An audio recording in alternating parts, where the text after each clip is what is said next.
En ces temps de confinement, en qui d'autre, en dehors de Jésus, pouvons-nous mettre notre espérance?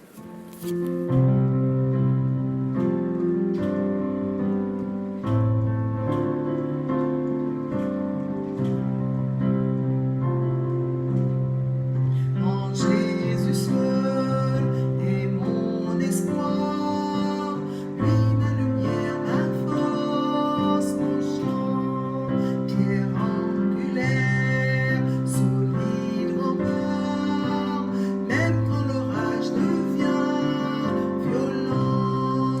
Oh quel amour, oh quelle belle, les luttes cessent, la peur se tait, mon réconfort, mon plus grand bien, dans l'amour du Christ je me tiens.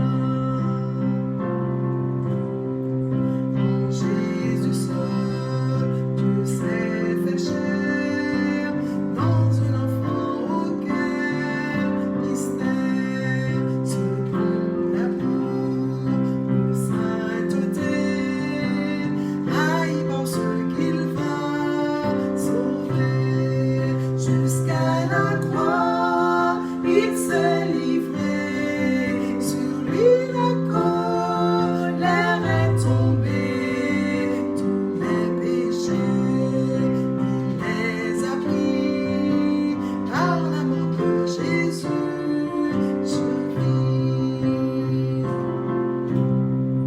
Là-dans la tombe, il reposait, lumière vaincue par les ténèbres. Quel jour glorieux, il apparaît, d'entre les morts il se relève, et sur ma vie, par sa victoire, le péché perd tout son pouvoir. Il est à moi, je suis à lui, racheté par le sang du Christ. Je vis en paix, je meurs sans crainte, gardé par la puissance du Christ, du premier cri au dernier souffle. Jésus est maître de ma vie. Les plans des hommes ou du malin ne peuvent m'arracher de sa main, et qu'il revienne ou me rappelle, par la force du Christ je tiendrai. Les plans des hommes ou du malin ne peuvent m'arracher de sa main, et qu'il revienne ou me rappelle, par la force du Christ je tiendrai.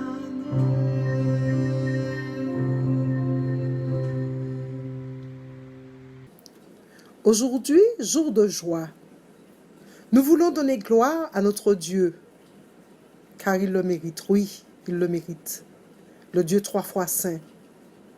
Chantons donc à sa gloire.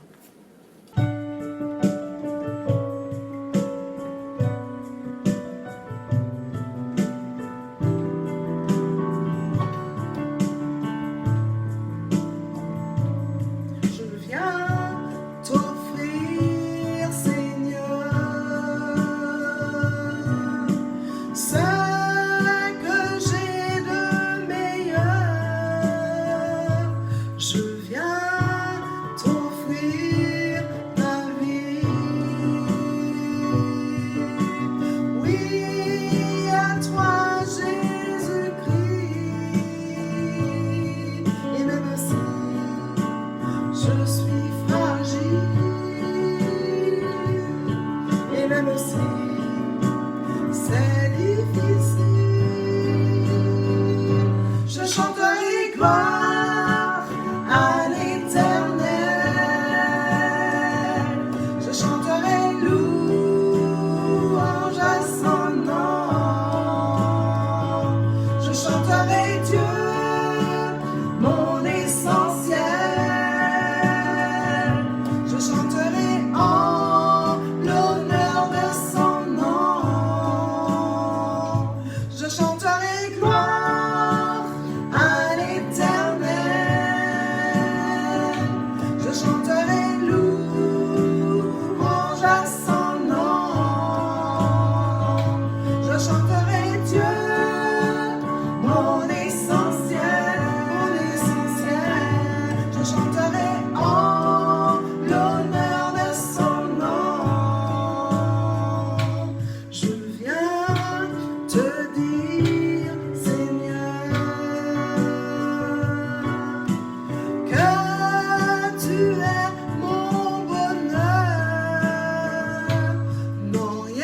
Je suis fragile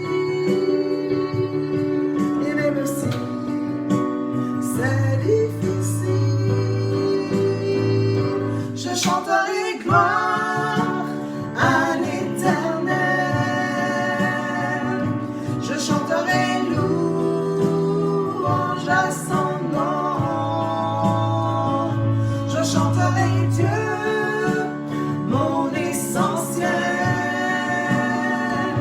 Je chanterai en l'honneur de son nom.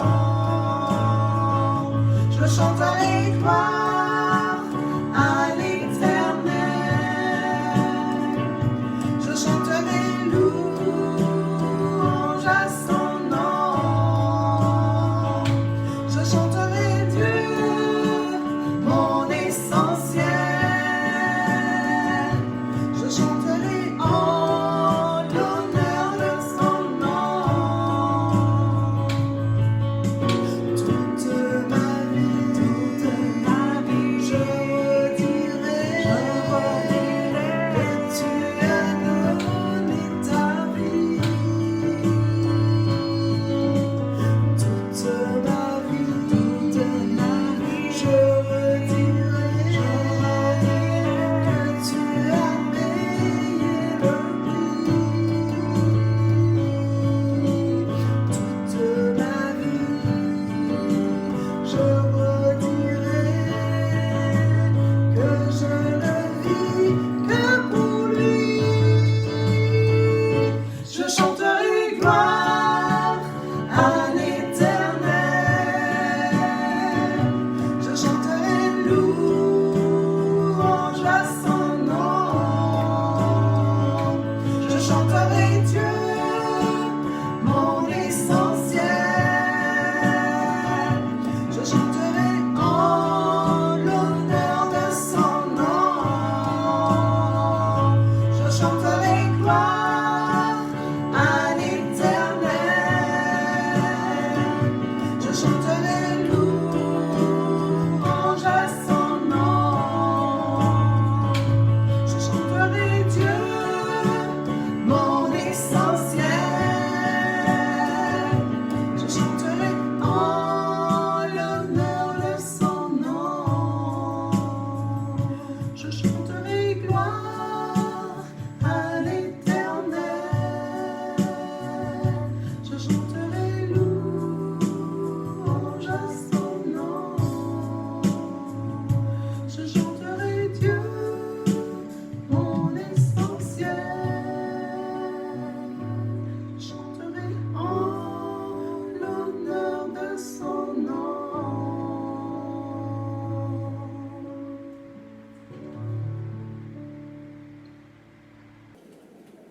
Notre Seigneur ne nous a pas laissés orphelins. Il nous nourrit chaque jour de sa parole. Il use également de patience envers tous ses enfants.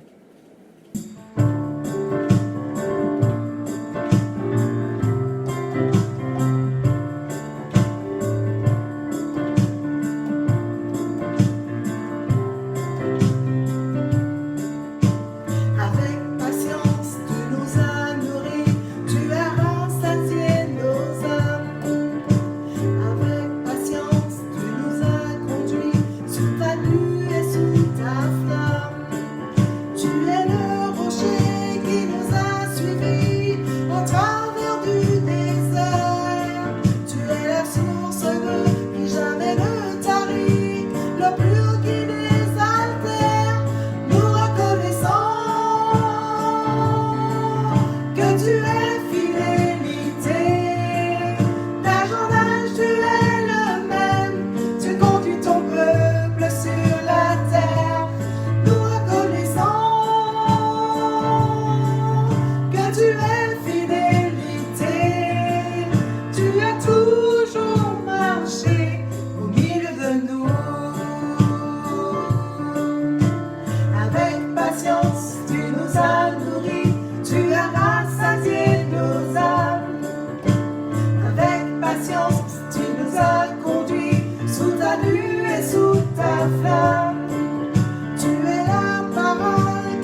Tu as toujours marché au milieu de nous. Nous reconnaissons que tu es fidélité. D'âge en âge, tu es le même. Tu conduis ton peuple sur la terre. Nous reconnaissons que tu es fidélité. Tu as toujours marché au milieu de nous. Tu as toujours marché au milieu de nous. Tu as toujours marché au milieu de nous.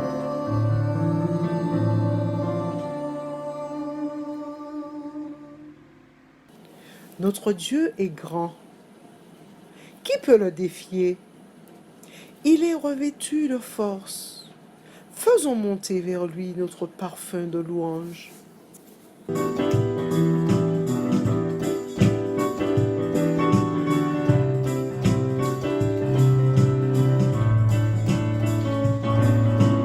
À nous la force, la joie du Seigneur. À nous la puissance, par son bras puissant.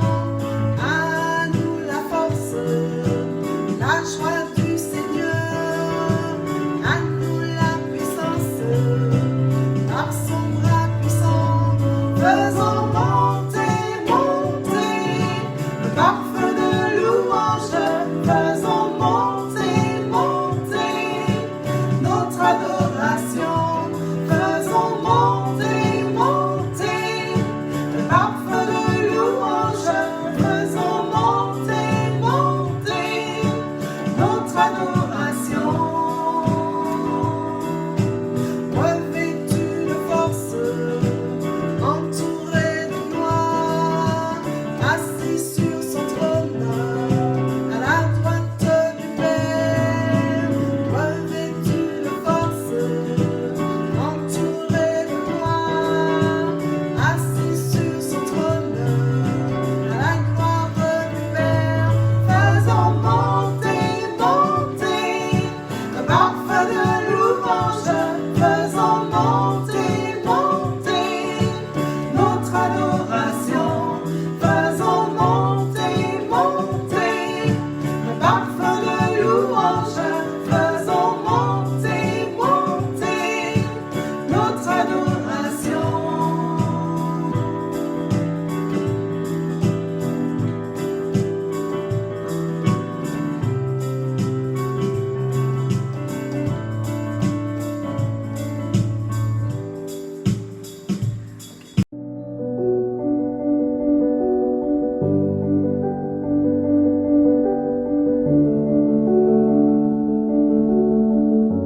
Bonjour frères et sœurs. Une fois de plus, cette prédication sera enregistrée pour les raisons que vous connaissez. Ce matin, je voudrais vous parler de la souffrance. Peut-être que certains se posent la question, pourquoi souffrir? La souffrance, sans que nous allions dans un dictionnaire chercher son sens, est un mot que nous connaissons bien, mais que nous rejetons pour toutes sortes de raisons, légitimes ou pas. Et pourtant, la souffrance fait partie de notre participation à notre sanctification. Il est toujours bon de rappeler que la sanctification comporte 3 parties. Les 2 premières sous la responsabilité du chrétien. Vous avez la séparation, se séparer du mal, se séparer du péché, et la consécration. C'est se tourner vers Dieu et lui donner tout ce que nous pouvons lui donner à lui et à lui seul. Et la troisième partie, bien sûr, revient à Dieu, qui va nous remplir du Saint-Esprit. Donc nous allons bénéficier de la plénitude de l'Esprit. Sans minorer ou exagérer la souffrance. Je veux vous dire que on peut comparer la souffrance à l'image suivante. Et notez bien, certaines personnes de grande taille, à certains moments, sont contraintes de se baisser pour accéder à un endroit. En se baissant, il y a aussi donc un changement de posture. Mais c'est le prix à payer pour accéder et aller plus loin. Sinon, celui qui refuse de se baisser, eh bien, est stoppé et ne peut aller plus en avant. Dans la souffrance, je veux aussi trouver le lien qu'il y a entre les herbes amères que mangèrent les Israélites lors de la Pâque. Je veux trouver aussi un lien avec les souffrances injustes que Jésus a supportées pour nous à la croix.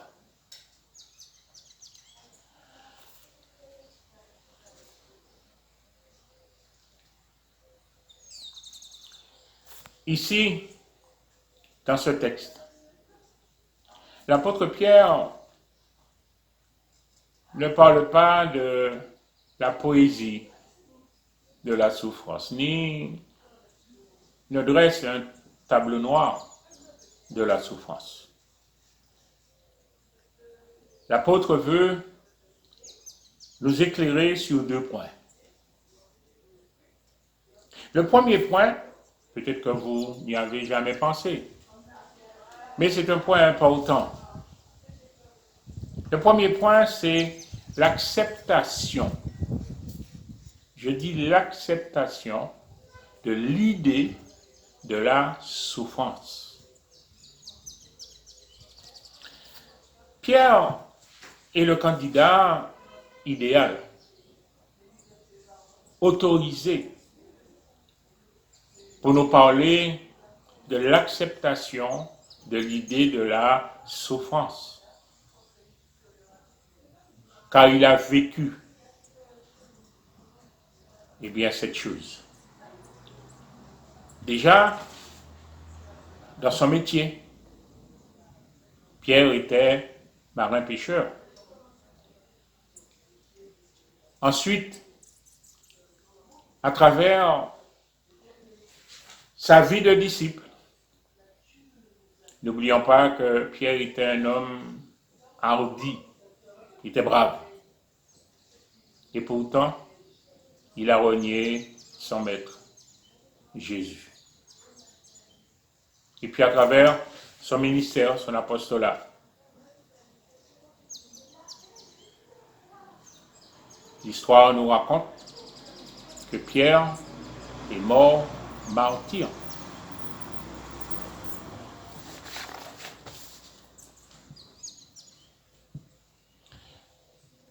La souffrance atteint toutes les composantes de notre être. L'âme, l'esprit, le corps. Et cette souffrance donc se décline en termes de souffrance physique, souffrance morale, souffrance psychique et aussi souffrance psychologique.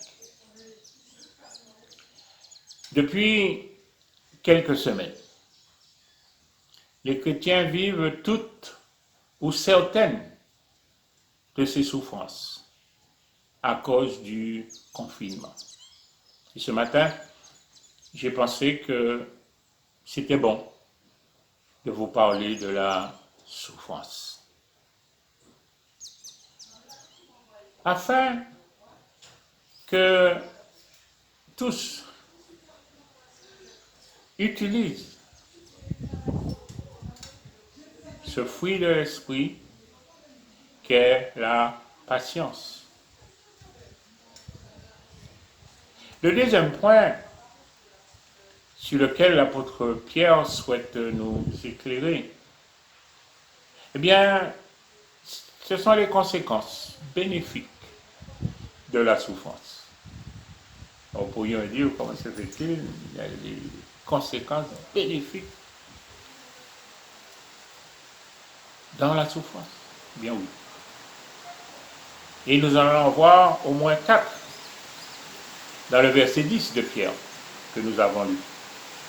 Et je voudrais en fait vous les rappeler. Il est dit ceci dans 1 Pierre 5, et le verset 10 et verset 11. Le Dieu de toute grâce, qui vous a appelé en Jésus-Christ à sa gloire éternelle, après que vous aurez souffert un peu de temps, vous perfectionnera lui-même, vous affermira, vous fortifiera, vous rendra inébranlable. La première conséquence, bien sûr, dans ce verset 10, c'est le fait d'être perfectionné par Dieu. L'idée est simple, c'est que le Dieu de toute grâce va à terme nous rendre accomplis. Nous avons l'idée, ou l'exemple, eh bien, de ce maître de stage qui accompagne son stagiaire jusqu'à l'obtention de son diplôme. Vous avez aussi une autre idée que l'on peut rajouter. Certains bateaux, après avoir subi des dégâts à cause d'une tempête, eh bien, sont réparés. La deuxième chose que l'apôtre Pierre eh bien, veut nous faire partager comme étant un bénéfice à cause de la souffrance, eh bien, Dieu va nous affermir.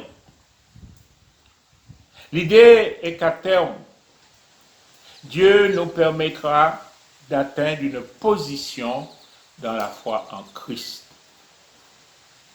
Lorsque Dieu va nous affermir, cela veut dire que nous serons positionnés en Jésus-Christ par rapport à notre foi. Et ainsi nous serons protégés d'aller à droite ou d'aller à gauche, ou d'aller à gauche ou d'aller à droite. Nous serons positionnés. C'est ce que Dieu s'engage si nous acceptons, un temps soit peu, l'idée même de souffrir. La troisième chose, Dieu va nous fortifier. Alors, l'idée, c'est cet accompagnement tout au long. On pourrait même parler de la persévérance. Parce que Dieu a un but pour nous. L'apôtre Paul disait, lorsque je suis faible, c'est alors que je suis fort. Et bon, certains d'entre nous connaissent des hauts et des bas dans notre progression. Eh bien, Dieu s'engage toutes les fois que nous acceptons l'idée même de la souffrance, et bien d'être avec nous tous les jours. Et je profite en fait de cette affirmation de Pierre pour raconter, eh bien, une histoire que vous avez peut-être déjà entendue. Donc, si vous l'avez entendue, eh bien, faites-moi la grâce de l'écouter encore, mais si vous ne l'avez jamais entendue, peut-être que cette histoire vous fera du bien. C'est un chrétien qui dormait et qui est arrivé. qu'il marchait sur le sable avec Jésus-Christ. Et il était content de voir ses pas à côté des pas du Seigneur. Et par moments, les pas du Seigneur dans le sable disparaissaient. Et ça l'inquiétait. Et donc, lorsque le Seigneur est apparu à nouveau à travers les traces de ses pas, eh bien, ce chrétien lui a posé la question, mais Seigneur, où est-ce que tu étais? Qu'est-ce qui s'est passé? Tu m'as abandonné. Il y a certains moments où, dans ma marche chrétienne, je ne te voyais pas, je ne voyais plus rien. Et Jésus de dire à ce chrétien, toutes les fois que tu ne voyais pas mes pas, je te portais. Toutes les fois, notez bien, toutes les fois que tu ne voyais pas mes pas, je te portais. Donc, si cette histoire peut vous aider, eh bien, continuez à faire confiance à notre Seigneur, parce que lui-même a dit, je suis avec vous tous les jours jusqu'à la fin des siècles du monde. Donc, on voit bien qu'il y a une espèce de complémentarité dans ce que le Seigneur Jésus dit et dans ce que Dieu promet à travers la plume de Pierre. Nous serons donc fortifiés. Voilà, fortifiés. Et nous en avons besoin tout au long de notre vie chrétienne. Et puis la dernière idée, eh bien, c'est de nous rendre inébranlables. Inébranlables. L'idée est que le Dieu de toute grâce nous donnera des fondations en Jésus-Christ. Quelquefois, ce que nous disons de notre bouche ne se retrouve pas dans nos actes. Donc Dieu s'engage à nous donner des fondations en Christ. Chers frères et sœurs, vivons dans la sérénité ce temps de confinement. Nous retenons les effets bénéfiques de la souffrance. Dieu y compte et pourvoira à tous vos besoins. Amen.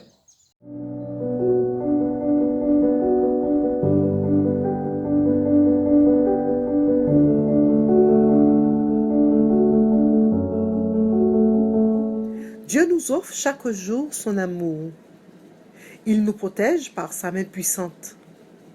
Puisse-t-il être notre voile qui nous conduit jusqu'au port?